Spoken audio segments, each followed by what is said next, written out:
ఈ వీడియోలో మనం నానో స్కిల్ అంటే ఏంటి, బంగారం తింటే ఏం జరుగుతుంది, మన సౌర కుటుంబంలో ఉన్న శుక్రగ్రహంపైకి పంపించిన ప్రోబ్స్కి ఏం జరిగింది, మనిషి పెత్తడానికి యుగాంతానికి సంబంధం ఏంటి, ఇలాంటి చాలా విషయాల గురించి మనం మాట్లాడుకోబోతున్నాం.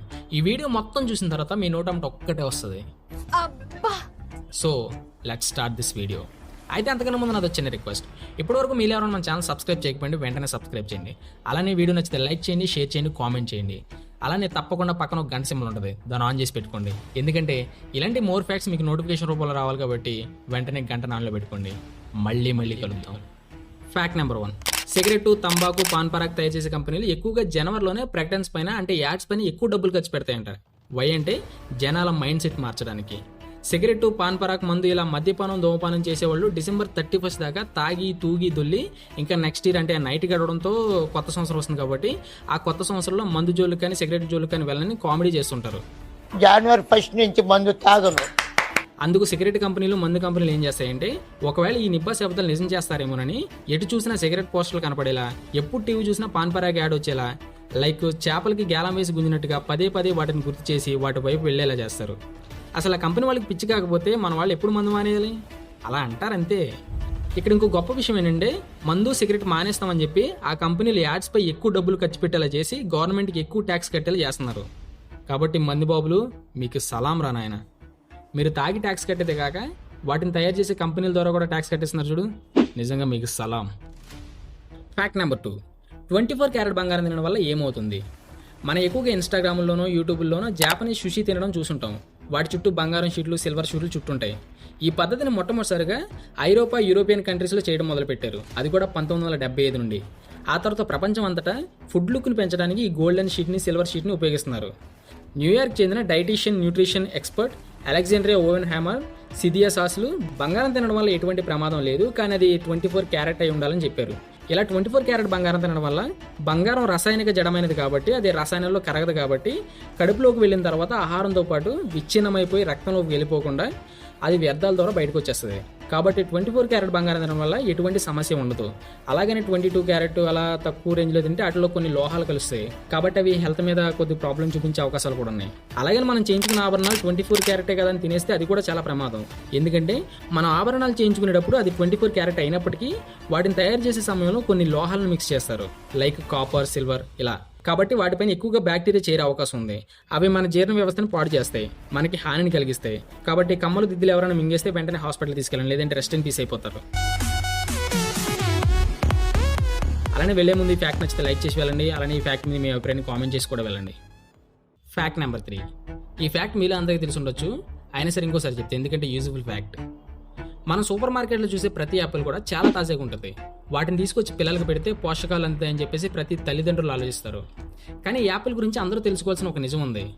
ఇప్పుడు మనకు సూపర్ మార్కెట్లో కానీ బయట మార్కెట్లో కానీ దొరికే యాపిల్స్ అన్ని ఆ రోజే కోసుకొచ్చినవి కాదు, కనీసం వారం ముందు కోసినవి కూడా కాదు. దాదాపు మార్కెట్లోకి వచ్చే ప్రతి యాపిల్ కూడా 10 నుంచి 1 సంవత్సరం కంటే ముందు కోసి నిల్వ చేసినవి. అసలు ఈ యాపిల్స్ని చెట్టు నుంచి కోసిన తర్వాత 3 నుంచి 6 రోజులు మాత్రమే నిల్వ ఉంటాయి, ఆ తర్వాత పాడైపోతాయి. కానీ ఇవి 300 నుంచి 400 రోజులు ఉంటున్నాయి. అవంటే environment work group communication vice president Alexa pharmacy ఇలా చెప్పారు. మనం రోజు వాడే నిత్యావసర వస్తువుల్లో అయితే క్రిమి సంహారక మందులు అంటే ఇన్సెక్టిసైడ్స్ లేదా శిలీంద్రియ నాశకాలు ఫంజిసైడ్స్ వాడతారు. కానీ యాపిల్స్ నిల్వ చేయడానికి మాత్రం ఈ 2 ఫార్ములాలు వాడతారు.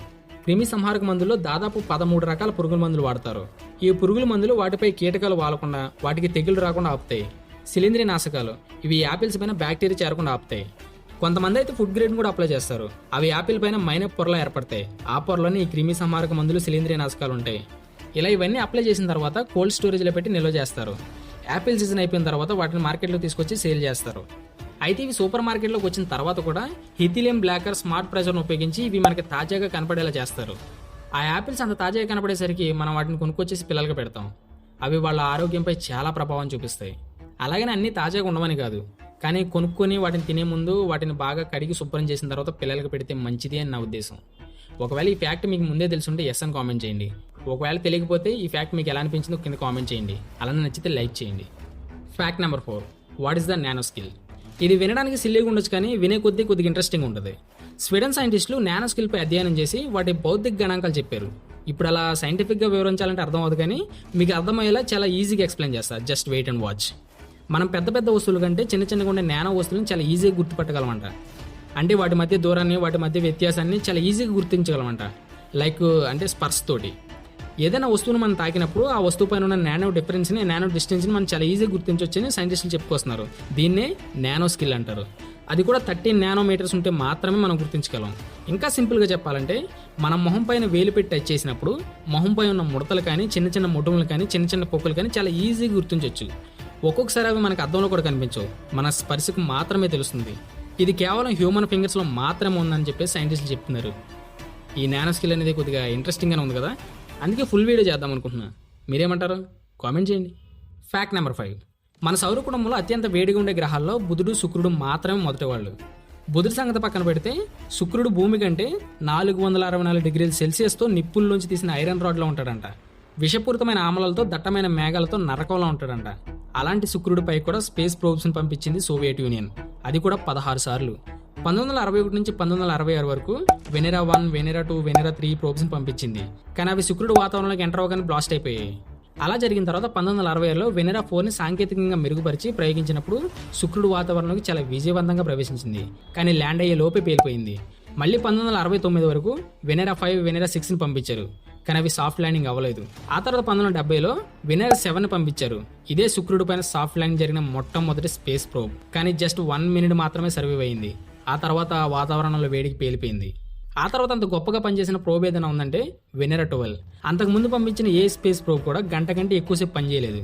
అలా ల్యాండ్ అయిన కొద్ది నిమిషాలకే పేలిపోయింది. కానీ వెనెరా 12 మాత్రం 110 నిమిషాల పాటు పనిచేసింది. ఈ ప్రోబే శుక్రుడిపై శబ్దాన్ని రికార్డ్ చేసి భూమిపైకి పంపించింది.